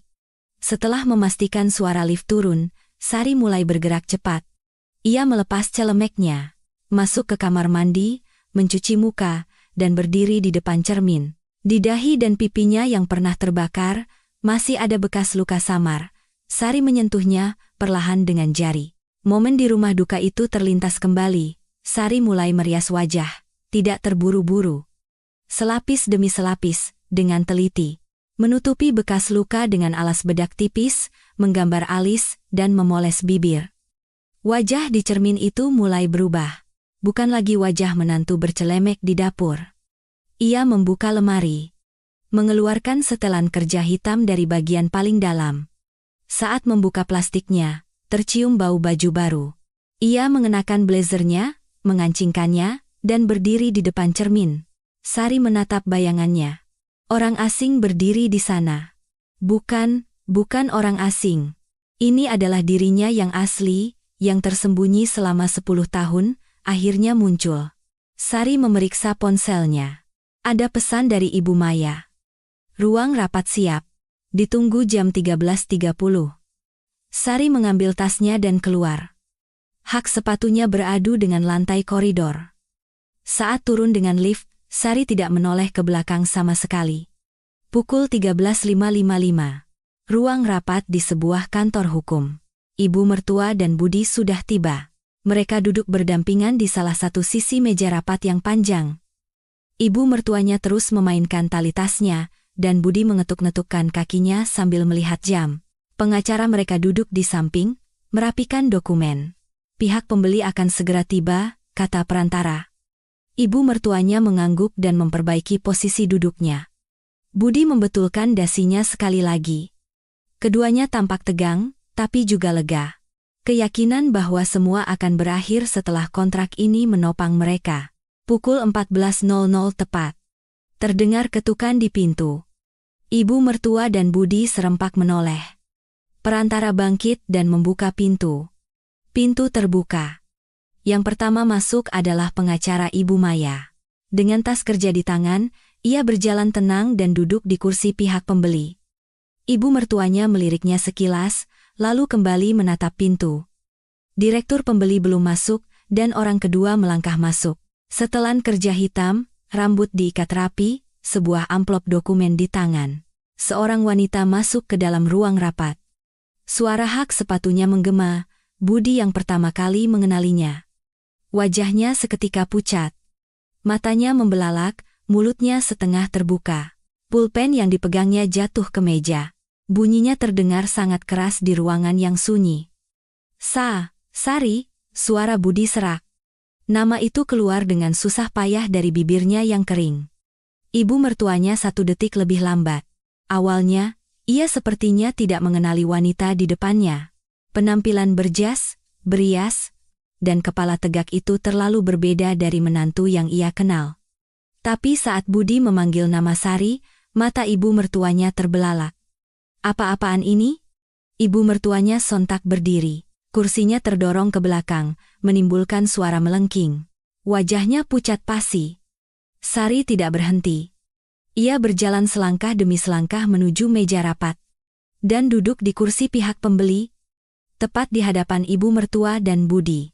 Sari mengeluarkan kontrak dari amplop dan meletakkannya dengan tenang di atas meja. Hanya suara kertas menyentuh meja yang terdengar. Tak ada yang bicara. Budi mencoba tersenyum. Ia mencoba menarik sudut bibirnya, tapi otot wajahnya tidak menurut. Yang tersisa hanyalah ekspresi ganjil. Ini lelucon apa? Kau mau membeli apa? Sari menatap Budi. Mata yang selama 10 tahun tak pernah berani ia tatap, hari ini ia tidak menghindarinya. Ibu mertuanya menggebrak meja. Keluar sekarang juga. Ini bukan tempatmu. Sari menatap ibu mertuanya. Dan perlahan membuka mulut. Suaranya tidak bergetar. Rendah, jelas, dan mantap. Perusahaan ini, mulai hari ini, saya yang ambil alih. Udara di ruang rapat membeku. Tangan ibu mertuanya gemetar hebat.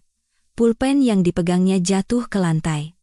Ia terengah-engah menatap Sari, tapi Sari tidak berkedip sedikit pun. Ibu Maya berkata dengan suara tenang. Pihak pembeli telah menyelesaikan semua tinjauan hukum. Nilai dan syarat akuisisi sesuai dengan yang tertera di kontrak dan cocok dengan penawaran dari pihak penjual. Apakah kita akan melanjutkan penandatanganan? Budi sontak berdiri. Tunggu sebentar. Ini tidak masuk akal. Pembelinya istri saya? Apa ini transaksi yang wajar? Ibu Maya tidak mengubah ekspresinya. Fakta bahwa direktur utama perusahaan pembeli adalah pasangan dari pihak penjual tidak merusak keabsahan transaksi. Secara hukum, Tidak ada masalah. Mulut Budi terkatup. Ia kehabisan kata-kata. Wajahnya menunjukkan bahwa ia baru sadar tidak ada yang bisa ia lakukan secara hukum. Ibu mertuanya berkata dengan suara gemetar, "Ini semua rencanamu, dari awal." Sari menatap lurus ibu mertuanya dan menjawab, "Bukan dari awal, Bu, ini dimulai dari rumah duka." Satu kalimat itu membuat wajah ibu mertuanya menegang. Rumah duka, kopi. Ingatan hari itu jelas terlintas di benaknya. Bibir ibu mertuanya bergetar, tapi tak ada kata yang keluar. Ruangan itu hening untuk beberapa saat. Hanya suara detik jam yang terdengar. Perantara dengan hati-hati bertanya, karena kedua belah pihak sudah memeriksa syaratnya, apakah kita akan melanjutkan? Ibu mertua dan Budi saling berpandangan. Di mata ibu mertuanya, ada campuran amarah, ketakutan, dan kehinaan. Budi hanya menatap ibunya dengan mata kosong, tak ada pilihan. Jika menolak kontrak ini, tidak akan ada pembeli lain. Bulan depan bank akan menyita aset, dan perusahaan akan pailit. Pilihannya hanya dua, mendapatkan uang hasil penjualan, atau tidak mendapatkan sepeser pun. Tangan ibu mertuanya perlahan mengambil pulpen. Tangannya gemetar hebat. Saat ujung pulpen menyentuh kertas kontrak, setetes air mata jatuh dari matanya. Entah air mata amarah atau kehinaan, mungkin ia sendiri tidak tahu. Penandatanganan selesai. Budi juga menuliskan namanya dengan tangan gemetar. Saat ia meletakkan pulpen, sinar pangan abadi bukan lagi milik keluarganya. Ibu mertuanya terduduk lemas di kursi. Ia menutupi wajahnya dengan kedua tangan dan menunduk. Bahunya bergetar, tapi tak ada isak tangis. Budi, untuk pertama kalinya, menatap Sari lurus-lurus. Suami yang selama 10 tahun tak pernah menatapnya, kini untuk pertama kalinya menatap wajah istrinya. Di matanya, tak ada amarah ataupun penghinaan, tapi keterkejutan seolah baru melihat orang yang tak ia kenal. Sari bangkit dari kursinya. Sambil merapikan kontrak, ia menatap ibu mertua dan Budi untuk terakhir kalinya. Ia tidak berkata apa-apa. Bukan karena tidak punya kata-kata, tapi karena tidak perlu. Dokumen itu sudah mengatakan segalanya. Sari membuka pintu ruang rapat dan keluar. Udara dingin koridor menyentuh wajahnya. Sari berhenti sejenak dan menghela napas panjang. Hatinya lega, tapi ia tidak menangis. Ini bukan akhir, ini adalah awal. Awal yang sesungguhnya baru saja dimulai. 9. Perusahaan berganti pemilik, para pelaku diusir dengan tangan kosong. Keesokan harinya setelah penandatanganan, Sari datang ke Sinar Pangan Abadi pukul 7 pagi. Semalam hujan turun. Aspal masih basah, dan udara berbau tanah. Sari melipat payungnya dan berdiri di depan gerbang.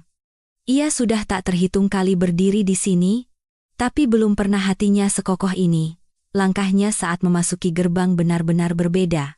Bukan lagi menantu yang datang membawa bekal sambil menunduk. Sari, dengan setelan hitam dan tas kerja, melewati pos satpam. Satpam yang berjaga terbelalak. Sari hanya mengangguk sedikit dan masuk ke dalam gedung. Hal pertama yang ia lakukan adalah menelepon Ibu Maya. Dari ruang direktur, sambil meletakkan tasnya, ia berkata, "Tolong adakan rapat direksi darurat jam 10 pagi ini. Semua jajaran direksi dan manajer harus hadir." Ibu Maya sudah siap. Email dan pesan grup serentak dikirimkan. Pemberitahuan rapat direksi darurat. Pengirim: Direktur Utama Sinar Pangan Abadi, Sari Lestari. Pukul 09.30, kabar sudah menyebar ke seluruh perusahaan. Karyawan berbisik di mana-mana. Direkturnya ganti. Benar tidak, yang beli itu istrinya Pak Budi? Direkturnya Sari Lestari. Ibu Sari yang itu? Pukul 09.45. Ibu mertua dan Budi tiba. Wajah mereka seperti tidak tidur semalaman. Riasan ibu mertuanya berantakan, kantung matanya hitam. Setelan Budi masih sama seperti kemarin, dan ia belum bercukur. Tapi mereka masuk lewat lobi utama dengan angkuh. Seolah mereka masih pemilik perusahaan ini. Atau ingin percaya begitu. Di lobi, ibu mertuanya berpapasan dengan seorang karyawan. Karyawan itu menyapa seperti biasa, "Selamat pagi, Bu."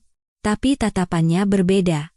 Entah kasihan, penasaran, atau keduanya?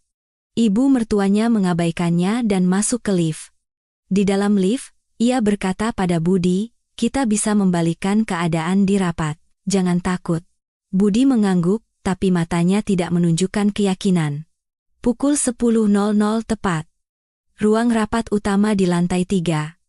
Meja panjang itu dipenuhi 4 direksi dan 6 manajer. Sudah lama kursi-kursi itu tidak terisi penuh. Wajah mereka tegang, mata mereka cemas. Tak ada yang tahu apa yang akan terjadi. Ibu mertua dan Budi duduk di kursi paling depan, di samping kursi direktur utama. Ibu mertuanya melipat tangan dan menatap lurus. Wajahnya seolah berkata, "Ini tempatku." Pukul 10.03, pintu terbuka. Sari masuk. Setelan hitam yang sama, tapi ekspresinya lebih tegas. Ibu Maya dan Pak Hartono mengikutinya. Mereka bertiga berjalan ke kursi utama, mata ibu mertuanya menyipit. Ia menggigit bibirnya melihat Sari duduk di kursi direktur utama. Tapi ia masih menahan diri. Sari duduk dan memandang sekeliling. Ia menatap wajah para karyawan satu persatu. Mata cemas, mata penasaran, mata waspada. Sari perlahan bangkit. "Selamat pagi. Mulai hari ini, saya, Sari Lestari, adalah pemegang saham mayoritas dan direktur utama Sinar Pangan Abadi." Ruangan bergemuruh. Karyawan saling bertukar pandang. Wajah ibu mertuanya mengeras seperti batu. Sari tidak berhenti. Ia meletakkan tumpukan dokumen di atas meja. "Pertama, saya akan menjelaskan kondisi manajemen Sinar Pangan Abadi di masa lalu." Sari mulai membuka dokumen lembar demi lembar. Di layar proyektor, muncul angka dan grafik. Pak Hartono membantunya. Pertama, dana gelap. Selama 5 tahun terakhir, sebagian dari pendapatan dialihkan ke rekening terpisah melalui pembukuan ganda. Ruangan menjadi sunyi. Wajah para karyawan berubah dari penasaran menjadi terkejut. Kedua, penggelapan. Dana operasional perusahaan terbukti digunakan untuk kepentingan pribadi. Suara Sari datar, tanpa emosi. Ketiga, penanggungan utang yang tidak wajar. Ada upaya untuk melimpahkan seluruh utang perusahaan kepada individu tertentu. Saat poin ketiga disebutkan, wajah Budi memucat. Penanggungan utang. Ia pasti teringat dokumen yang ia sodorkan pada Sari. Semua masalah ini adalah tanggung jawab dari mantan direktur utama dan jajaran manajemen sebelumnya. Budi tak tahan lagi, dan sontak berdiri. Kursinya jatuh, menimbulkan suara keras. "Apa-apaan ini? Hentikan sekarang juga." Teriakannya menggema. Karyawan terkejut. Tapi Sari tidak bergeming. Ia menatap Budi dan berkata dengan jelas, "Untuk menyelamatkan perusahaan, harus ada yang bertanggung jawab. Ini bukan masalah pribadi, ini prosedur." Tangan Budi terkepal.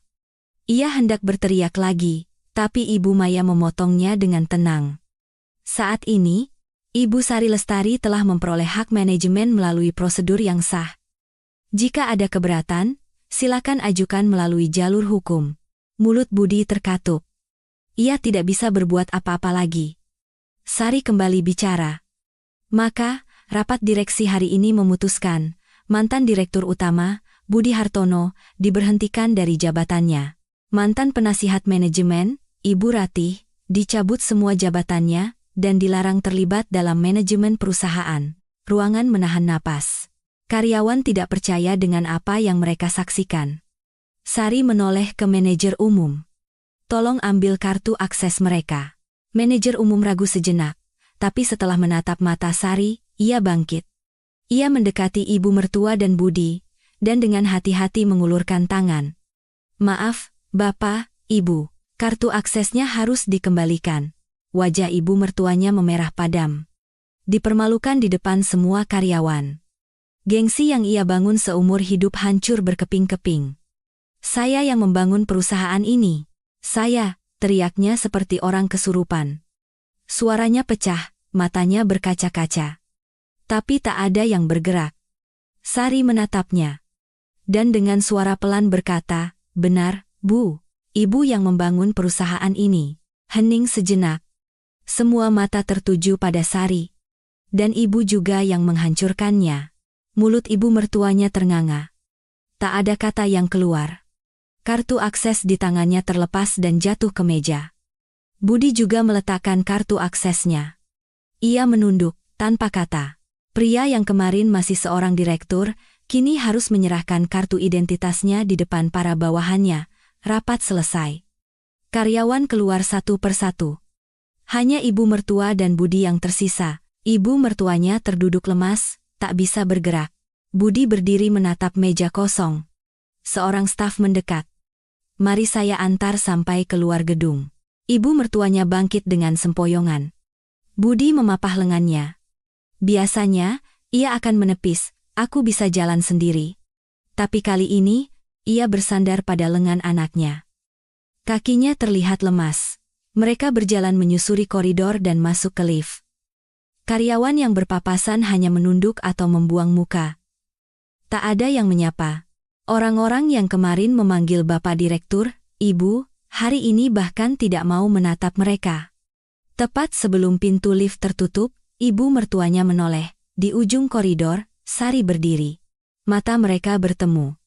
Sari tidak berkata apa-apa. Tidak juga menunduk. Kepala yang selama 10 tahun selalu tertunduk, hari ini berdiri tegak. Pintu lift tertutup. Ibu mertua dan Budi meninggalkan gedung Sinar Pangan Abadi tanpa membawa apa-apa, tangan mereka kosong. Hanya sebuah tas tangan dan saku kosong. Di depan gedung, Budi menatap ke atas. Papan nama Sinar Pangan Abadi terlihat. Papan nama yang kemarin miliknya, hari ini sudah menjadi milik orang lain. Setelah diusir dari perusahaan, ibu mertua dan Budi masih punya harapan. Jika uang penjualan masuk, mereka bisa melunasi utang dan memulai usaha kecil lagi. Tapi itu hanya ilusi. Kehancuran yang sesungguhnya baru saja dimulai. Sari, setelah mengambil alih perusahaan, bersama Ibu Maya mulai menata ulang utang Sinar Pangan Abadi secara hukum. Memisahkan utang atas nama perusahaan dan utang pribadi. Pekerjaan yang rumit, tapi berkat data yang dikumpulkan Pak Hartono selama berbulan-bulan, semuanya menjadi mungkin, hasilnya mengerikan. Utang-utang yang dibuat atas nama pribadi oleh ibu mertua dan Budi terungkap.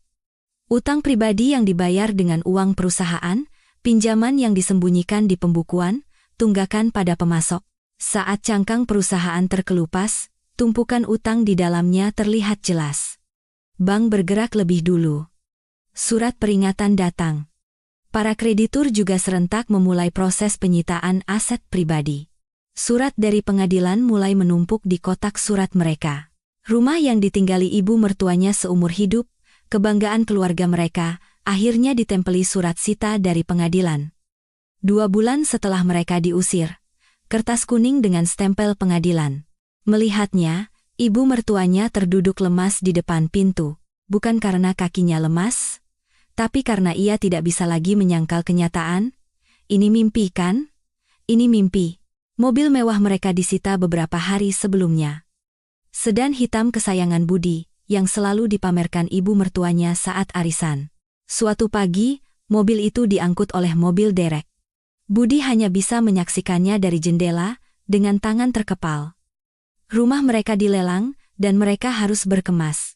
Rumah tempat ibu mertuanya tinggal lebih dari 30 tahun. Saat para kuli angkut mengeluarkan perabotan satu persatu, ibu mertuanya hanya bisa bersandar di dinding. Di dinding ruang tamu, bekas bingkai foto keluarga yang besar kini hanya menyisakan debu berbentuk persegi. Ruang tamu tempat Sari pertama kali datang sebagai menantu kini kosong melompong. Ibu mertuanya menangis di tengah ruang tamu. Budi bahkan tak sanggup menghiburnya. Tempat tinggal baru mereka adalah sebuah kontrakan petak di gang sempit. Uang sewanya pun didapat dengan susah payah. Untuk pertama kalinya, ibu mertuanya harus merasakan tidak enaknya berhadapan dengan pemilik kontrakan. Telat bayar beberapa hari saja, pesan WhatsApp sudah masuk. "Ibu, sewa bulan ini mohon dikonfirmasi." Ibu mertuanya yang seumur hidup tak pernah menunduk, kini jantungnya berdebar hanya karena pesan dari pemilik kontrakan. Kontrakan itu lembab, dindingnya berjamur, dan dari jendelanya hanya terlihat mata kaki orang yang lewat. Budi tak jauh berbeda. Ia mulai mencari pekerjaan. Tapi titel Direktur Utama Sinar Pangan Abadi di CV-nya menjadi masalah. Rumor tentang kebangkrutan dan skandal perusahaan sudah tersebar. Ia hanya sekali dipanggil wawancara. Posisi manajer penjualan di perusahaan makanan kecil. Malam sebelumnya, ia menyemir sepatunya dan membaca ulang CV-nya berkali-kali. Tapi di ruang wawancara, pewawancara bertanya, "Anda mantan Direktur Sinar Pangan Abadi, ya? Bukankah perusahaan itu dijual karena skandal manajemen?" Budi terdiam. Ia tak tahu harus menjawab apa. Wawancara selesai dalam 5 menit. Tentu saja, tidak ada panggilan lanjutan. Stigma sebagai orang dari perusahaan bermasalah melekat padanya. Di lingkungan sekitar, mereka yang dulu dihormati, kini menjadi bahan gunjingan. Ibu mertuanya bahkan tak berani lagi ke pasar dekat rumah. Ia harus pergi ke supermarket yang lebih jauh agar tidak bertemu orang yang ia kenal.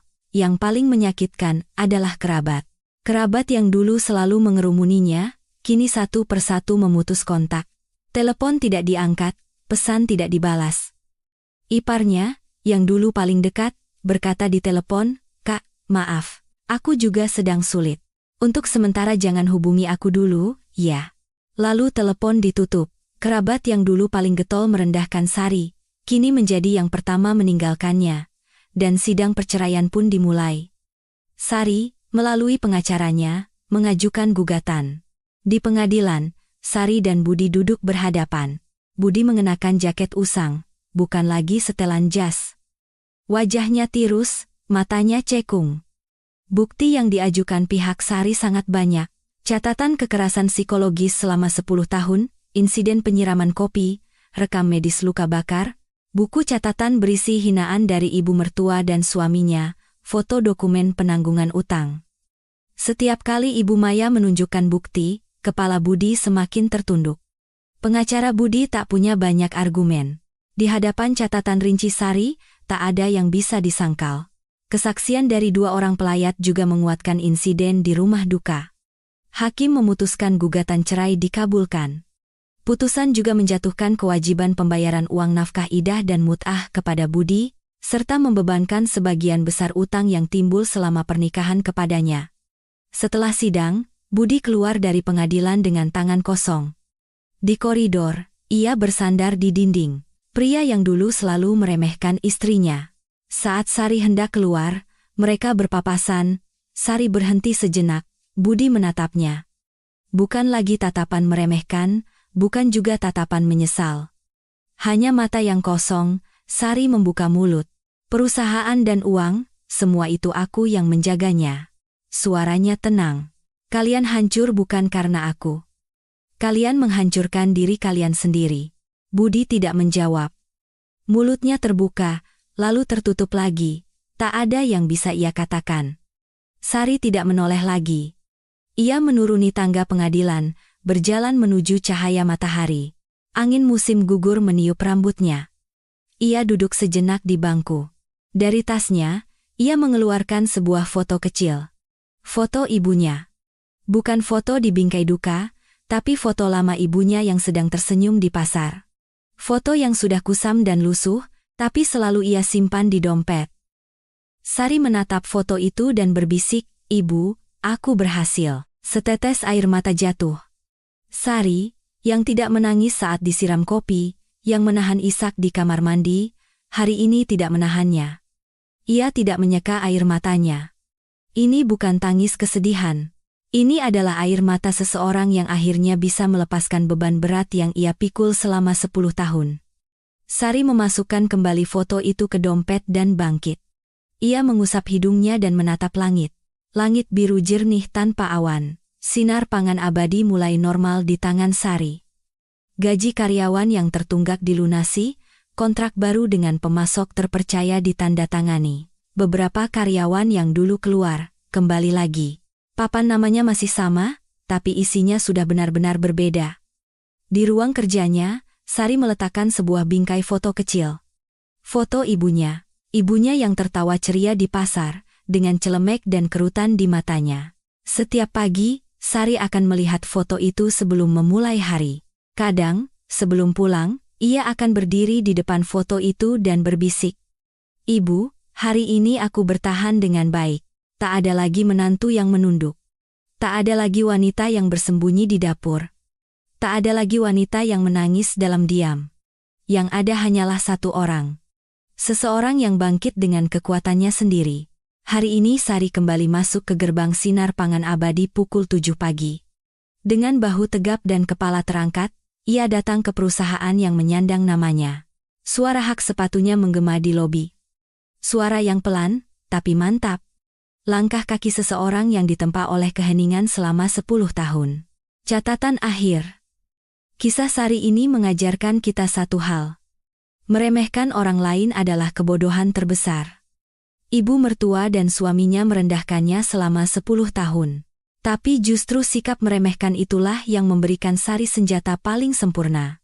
Pelajarannya jelas, bertahan dan menjadi korban adalah dua hal yang berbeda. Sari tidak melawan dengan emosi.